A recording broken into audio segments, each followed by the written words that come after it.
this is distance along this axis.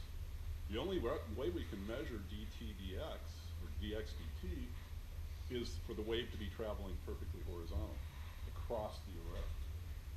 Okay. Now if we had a vertical array, right, and we sent waves straight down, then we could get the velocity. Right? But we can't get it, and that's basically a wave going straight down. So it depends on your acquisition geometry, where your source is and where your receiver is, as to whether you can measure velocity. Now notice that this slope is about the same as this slope. So if I pick this portion of the waveform, I'll get about the same slope. Likewise, I'll get the same slope if I pick the end of it. All right? Good. What if I picked, so this is another waveform. We're going to talk about it a little bit. You can see that the first arrival is roughly about there. That's where the waveform deflects initially. And you can see that the slope is a lot less than this slope. Okay? So, in principle, if the wave were traveling horizontally, would it have a higher or lower velocity? Higher velocity, right. So, what we know about that, or what we can guess about that, is that soil goes into rock, right? Rock gets denser, not denser, but stronger. Remember our equation for velocity is the square root of a spring stiffness divided by density. So density is actually inversely related to the velocity. That's actually a pretty interesting thing. So let's say is G, shear modulus, over rho. That's velocity for a shear wave. Notice that if density goes up, velocity goes down.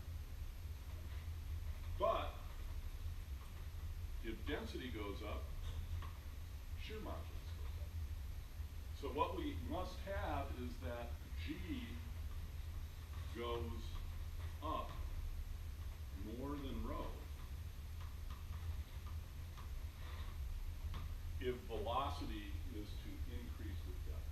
And in fact, that's the way it works. So G goes up more than rho, and that's why velocity increases with depth, in general. Okay, we're going to get back to this now. Any questions on this? I'm going painstakingly through it because it's pretty important. Oh, one more comment on this. So if I estimate the first arrival, what you can see is that it's fairly easy to pick that slope.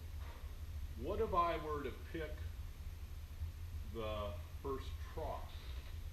Well, you can kind of see that through there.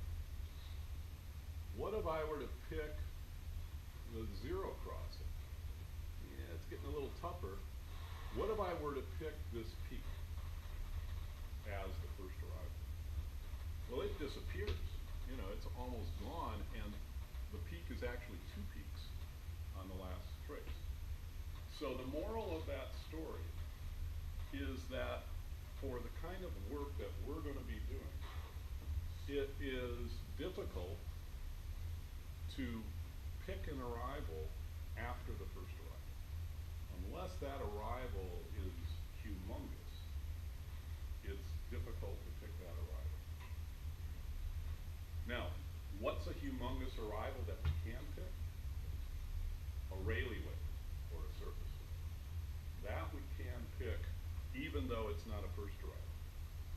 So we can pick Rayleigh wave arrivals and we can pick first arrivals from these field levels. Beyond that, we're not really going to worry about it. Okay, we may do that, we'll diddle around in the field taking a look at some things, but we're not going to really worry about that. Now, is this data, just as a question, is this data, has it been, other than clipping, have I processed the data? Is it truly raw data? If you were to have simply like a waveform.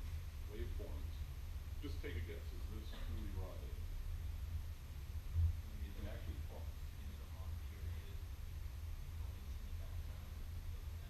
But that's probably a Rayleigh wave. But what if you see the amplitude of the arrivals? The more, yeah, go ahead. Yeah, exactly. Right. And if that were the case, would we expect a weaker amplitude or the same?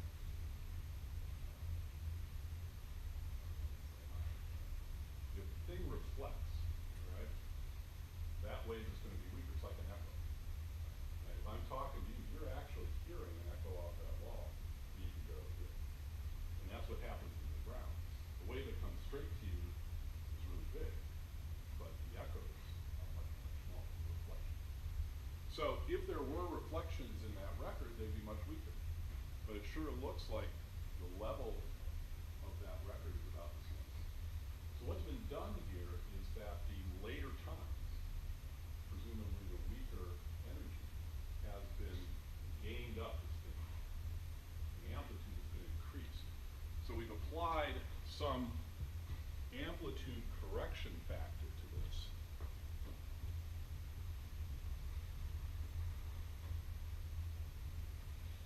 That looks like this. So the amplitude may go like this. And this is time.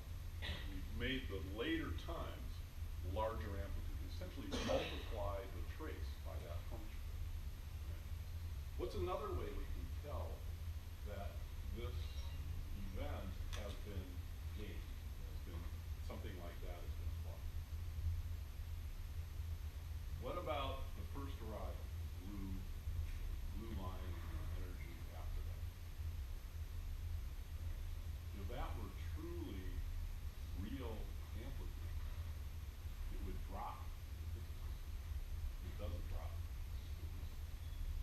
So there's another piece of evidence that says that this is again, but the point is that display is incredibly important. Understanding display of data is truly important for understanding whether wave propagation effects have been corrected in the data or whether they're still in. All right. Let us move on. We're backwards, actually. Yeah. So why would they do the amplitude correction? Just to read the data easier, I guess? It's to read the data easier. That's a great question. Can you hear, as I'm talking to you, there are a couple of reflections that are going on, right? I talked right to the board there, and the board bounced off and probably hit you. Actually, it would do that if I pointed this way, right? Then the wave would go boom right to you. If I point this way, then the wave goes over to Fred. I go, hi. Okay. So he hears too. All right. So the question was, the true amplitude is something like this. Right? Well, visually, as you say, you can see this. It's really difficult to see this just because the dynamic range of the plot is not so good. And we have all different kinds of ways in seismology to plot with different conventions. You can plot wiggle traces. We can also plot it like a grayscale picture, just like a photograph. Right? And that gives you different characteristics. You might not be able to really look at the waveform in detail, but it gives you the ability, even without being, to actually look at details. So again, the point is that plotting is big. And that's something that you don't see in the book.